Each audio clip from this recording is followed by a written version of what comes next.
Hello viewers, అందరికీ నమస్కారం అండి. నేను ఇప్పుడు దోసకాయని చూపిస్తున్నానంటే మీకు ఆల్రెడీ అర్థమైపోయి ఉంటుంది. నేను దోసకాయ పచ్చడి చేయబోతున్నాను. ఇందుకు గాను దోసకాయని క్లీన్గా కడిగి దాన్ని ముక్కలుగా చేసుకోవాలి. పక్కన ఉంచుకొని ఓ ప్యాన్ హీట్ చేసుకొని అందులో బుడ్డలు పల్లీలండి, వాటిని బాగా వేయించుకున్న తర్వాత అందులోనే నువ్వులు కూడా వేసి బాగా దూరగా వేయించుకోవాలి. తర్వాత స్టవ్ను సిమ్లో పెట్టుకొని వీటిని ఒక ప్లేట్లో తీసుకోవాలి.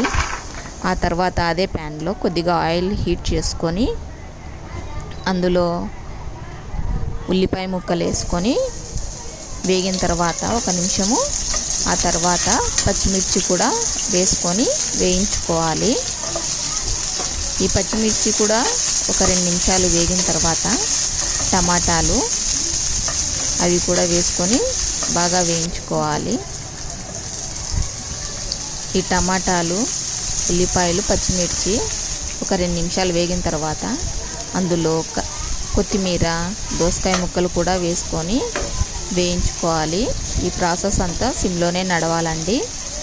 ఆ తర్వాత సిమ్లో పెట్టుకొని బాగా కలుపుకొని ఇది బాగా వేయించుకోవాలి. ఇందుకు ఒక 5 నిమిషాలు టైం పడుతుందండి. ఆ తర్వాత టమాటా ముక్కలు వేగాయో లేదో ఒకసారి చెక్ చేసుకోండి.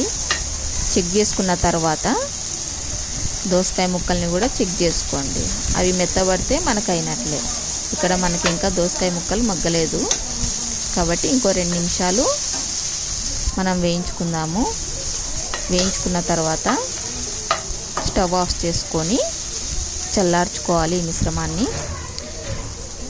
మనము ముందుగా వేయించుకున్న పల్లీలు, నువ్వులు ఉన్నాయి కదా, వాటిని మిక్సీ జార్లో వేసుకొని గ్రైండ్ చేసుకుందాము.